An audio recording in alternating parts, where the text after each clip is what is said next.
You ask Tiger to solve. This deals with linear equations with one unknown. The final result is x equals 8/21. Let's solve it step by step. Simplify the expression.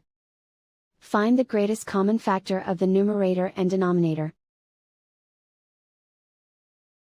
Factor out and cancel the greatest common factor.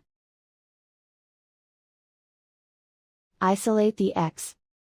Multiply both sides by inverse fraction 2/3. Group like terms. Multiply the coefficients. Simplify the fraction. Multiply the fractions. Simplify the arithmetic.